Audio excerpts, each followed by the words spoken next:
બનાસકાંઠાના પાલનપુરના નળાસર ગામમાં 3 મહિના અગાઉ શ્વાન કરડવાની ઘટનાએ આજે એક ભયાનક સ્વરૂપ ધારણ કર્યું છે।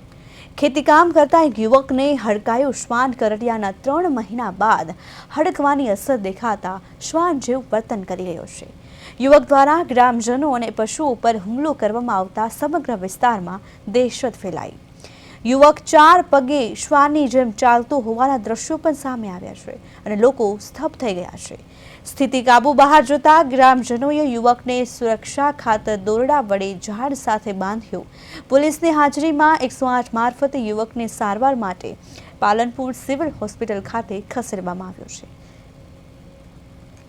દેવાભાઈ હરિભાઈ ડુંગરી કરીને એક દર્દીને જનરલ હોસ્પિટલ પાલનપુરના ટ્રોમા સેન્ટરમાં ગઈકાલે રાત્રે 3 વાગ્યાની આસપાસ લાવવામાં આવેલો અને એ મૂળ વતની છે આમ નળાસર ગામનો પણ મૂળ વતની છે સાબરકાંઠાના વિજયનગરના ભગોરી ગામનો છે।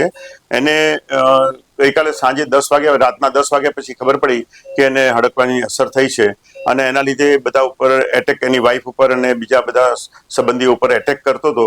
તો ગામના ભેરાભાઈ ને બીજા બધા છોકરાઓએ એને કંટ્રોલ કરી બાંધીને અત્રે સિવિલ હોસ્પિટલ પાલનપુર ખાતે લાવેલા। એક ભાઈને 3 મહિના પહેલા હડકવા કૂતરું કાઢ્યું હતું અને એ જ એના ભાઈએ પછી મારા પાસે રહે છે એટલે ફોન કર્યો હતો કે ભાઈ મારા ભાઈને કંઈક થયું છે તો તું બાઇક લઈને આવ। તો હું ગયો હતો રાતના 11 વાગે। તો એ એના પહેલા રસ્તામાં આવી ગયો રોડ ઉપર તો એ હડકવા કૂતરાના ટાઈપ જ કરતો હતો। તો મેં એને ભાઈને કીધું પાછળ બેઠો હતો કીધું દેખ કોને હડકવા લાગેલો છે। તો પછી એ કહેતો હતો કે એવો છે તો મેં કીધું 108 ને ફોન કર્યો હતો। ગામના લોકોએ આવ્યા હતા અને પછી અમે રાતના 3 વાગે પકડી અને સિવિલ હોસ્પિટલમાં લાવ્યા હતા।